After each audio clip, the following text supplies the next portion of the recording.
สบายดีตาจ้าเฮา EP นี้เนาะเราจะสอนเกี่ยวกับ HSK 2เนาะซึ่งไปฮอดบทที่5แล้วเนาะ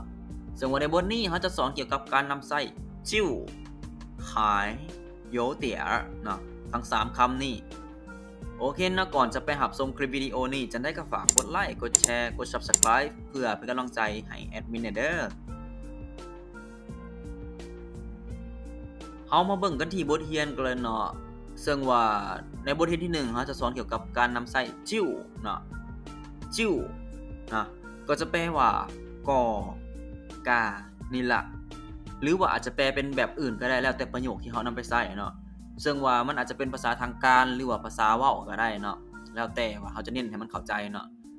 ซึ่งว่าการใช้จิ้วนี่เนาะจะเน้นอารมณ์ในการสื่อความหมายว่าเป็นแบบนี้แหละประมาณนั้นเนาะซึ่งว่าโครงสร้างแม่นจิ้วบวกให้ verb หรือว่าจิ้วบวกให้กับคำกริยาเนาะโอเคนะเราไปเบิ่งตัวอย่างที่1กันเลย你休息一下就好了你休息一下就好了แปลว่าเจ้าพักผ่อนเดี๋ยวก็ดีขึ้นแล้วเนาะหรือว่าเจ้าพักผ่อนแป๊บนึงเดี๋ยวมันก็ดีขึ้นเนาะประมาณนั้นเนาะแล้วแต่ว่าประโยคที่เอาไปใช้จังไดเนาะ你休息一下แปลว่าเจ้าพักผ่อนก่อนเนาะจิ้ว好了ก็จะดีขึ้นแล้วเนาะตัวอย่างที่2你看不懂就问我你看不懂就问我เจ้าเบิ่งแล้วบ่เข้าใจเนาะก็ถามข้อยเนาะคล้ายๆกับมีคนมาเฮ็ดเวียกใหม่เนาะเฮาบอกให้เขาเบิ่งหน้าเวียกของเฮาเนาะเขาบ่เข้าใจตัวใดก็สามารถถามเขาได้โดยเขาสามารถเว้าว่า你看不懂就问我คล้ายๆกับคันเจ้าเบิ่งบ่เข้าใจหั่นน่ะเจ้าถามข้อยก็ได้ความหมายคือเพิ่นเน้นว่าเจ้าถามข้อยก็ได้หั้นนะตัวนี้เนาะ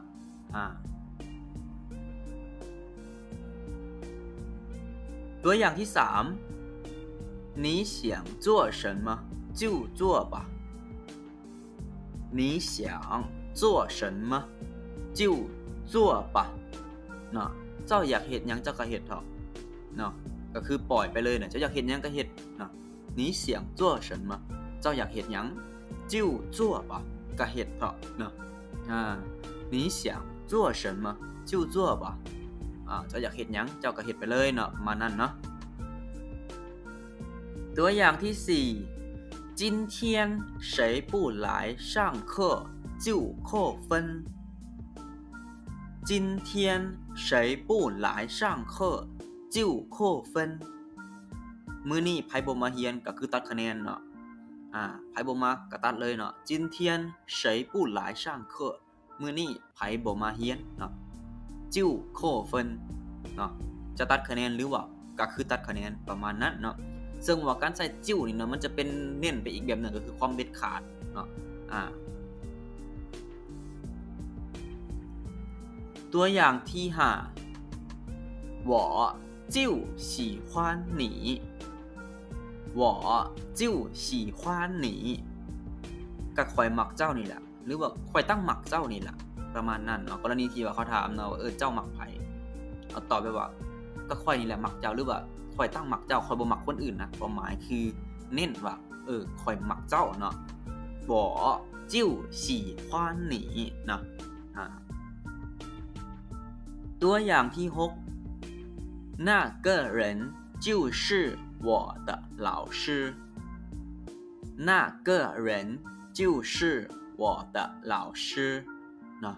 คนนั่นแม่นอาจารย์ข่อยนี่แหละหรือว่าคนนั้นหั่นน่ะก็แม่นอาจารย์ของข่อยนี่แหละความหมายเน้นว่าคนนั้นเป็นอาจารย์ของข่อยเนาะ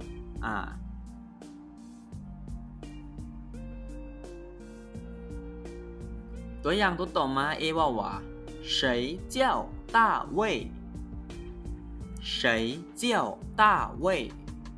ไผสื่อเดวิดเนาะ大卫แม่นเดวิดเนาะ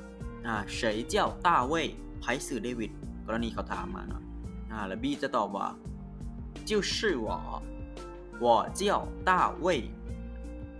就是我叫大卫ก็แม่นข่อยนี่ล่ะข่อยชื่อเดวิดเนาะมันคล้ายๆกับว่ามันจะใส่อารมณ์หลายในการใส่คำว่าจิ้วนี่เนาะ ในการใส่เน้นแบบนี้เนาะแต่ว่ามันก็จะมีการใส่จิ้วกับฉายที่มันจะใส่แบบลักษณะคล้ายๆกันแต่ว่าความหมายจะต่างกันไปเลยเนาะซึ่งว่าตัวนั้นความหมายของตัวนั้นเขาจะเอาไปอธิบายกับบทต่อไปเนาะที่มันสอนเกี่ยวกับการใส่จิ้วและฉายเนาะแต่ในที่นี้มันจะเน้นการใส่จิ้วในความหมายแบบนี้เนาะตัวอย่างต่อมา今天要做什么吃的今天要做什么吃的มื้อนี้จะเฮ็ดหยังกินเนาะ今天要做什么吃的มื้อนี้จะเฮ็ดหยังกินเนาะ B ตอบว่า就做你喜欢吃的就做你喜欢吃的ก็เฮ็ดอาหารที่เจ้ามักกินนั่นล่ะเนาะความหมายของแปลกันแปลเนาะต่อมาจะถามว่า你想买什么颜色的衣服你想买什么颜色的衣服เจ้าอยากซื้อเสื้อสีหยังเนาะ你想买什么颜色的衣服เจ้าอยากซื้อเสื้อสีหยังเนาะB จะตอบว่า就买白色的吧就买白色的吧就买白色的吧ซื้อเสื้อสีขาวนี่แหละเนาะหรือว่าเน้นไปว่าเขาอยากเอาสีขาวนี่แหละต่อมาบทเรียนที่2เนาะการใส่ขายเนาะขายในที่นี้ก็จะแปลว่ากอยังหรือว่าได้อีกเนาะมันก็คล้ายๆกับการแปลคำว่าจิ้วเนาะแต่ว่าหลักการใส่แตกต่างกันแหละความหมายที่เขาแปลออกมาในประโยคเนาะมันก็จะเป็นสื่อความหมายอีกแบบหนึ่งเนาะซึ่งว่าโครงสร้างที่1เนาะก็คือขายบวกให้กับ adjective เนาะหรือขายบวกให้กับคำคุณนามเนาะตัวอย่างที่1เนาะ他的成绩比我的还高他的成绩比我的还高เนาะคะแนนของเราน่ะสูงกว่าคะแนนของข่อยอีกเนาะแบบปกติเนาะคะแนนประมาณแบบนี้เนาะแล้วเขาถามว่าคะแนนเราได้เท่าไหร่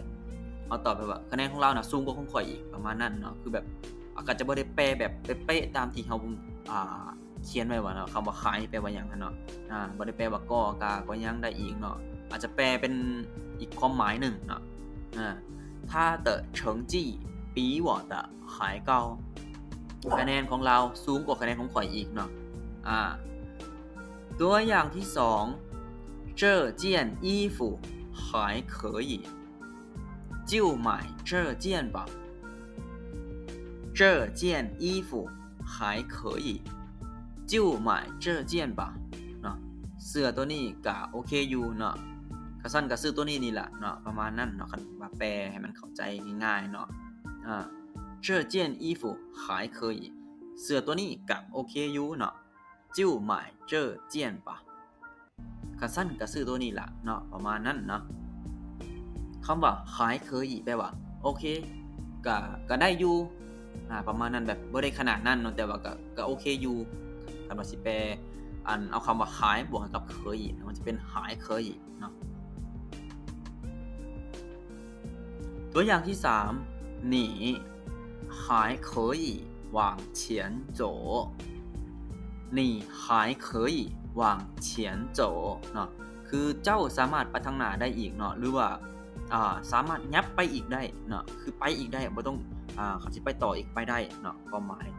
你还可以往前走เนาะ往前走แปลว่าไปทางหน้าเนาะตัวอย่างที่4他比你还高他比你还高แบบเราสูงกว่าเจ้าหรือว่าเรายังสูงกว่าเจ้าอยู่หั่นนะคือแบบเราสูงกว่าเจ้าเน้นไปที่ว่าเราสูงกว่าเนาะแต่ว่าจะบ่ได้แปลตามที่เฮาคือเฮาว่าตามความหมายของคำศัพท์นั้นเนาะตัวอย่างตัวต่อมา这件衣服怎么样这件衣服怎么样เนาะเสื้อตัวนี้เป็นแนวใดเนาะ这件衣服แปลว่าเสื้อตัวนี้怎么样เป็นแนวใดเนาะ B จะตอบว่า大小还可以颜色也不错大小还可以颜色也不错เนาะขนาดก็โอเคอยู่ C นี่ก็ถือว่าโอเคคือกันเนาะความหมายคือ还可以ก็แปลว่าก็โอเคเนาะ也不错ก็โอเคคือกันเนาะเขาสิแปลกันเนาะ大小还可以颜色也不错เนาะขนาดก็โอเคอยู่ส่วน C ก็โอเคคือกันเนาะก็ถือว่าใช้ได้เนาะประมาณนั้นเนาะ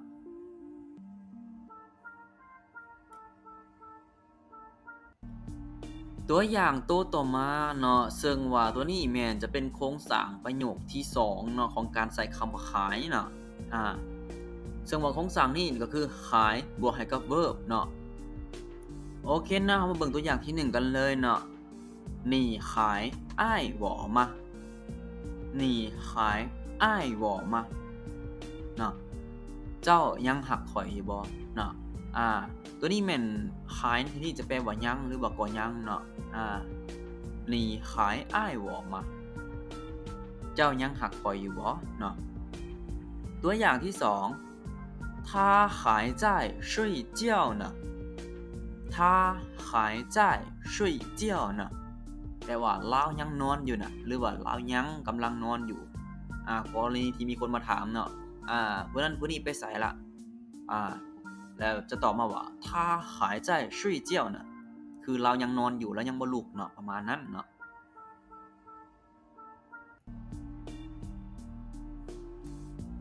ตัวอย่างที่3我跟你说了你还不听我跟你说了你还不听เนาะข่อยบอกเจ้าแล้วหรือว่าข่อยเว้านำเจ้าแล้วแต่เจ้าก็ยังบ่ฟังเนาะนี่ขายปูทิ้งแปลว่าเจ้ายังบ่ฟังนะตัวอย่างที่4你还有钱吗你还有钱吗แปลว่าเจ้ายังมีเงินอยู่บ่เนาะ你还有钱吗เจ้ายังมีเงินอยู่บ่คันสิถามว่า你有钱吗แปลว่าเจ้ามีเงินบ่แต่คันว่า你还有钱吗แปลว่าเจ้ายังมีเงินอยู่บ่เนาะประมาณนั้นเนาะต่อมาบทเรียนที่3ของเราเนาะจะสอนเกี่ยวกับการใส่โยเตียเนาะ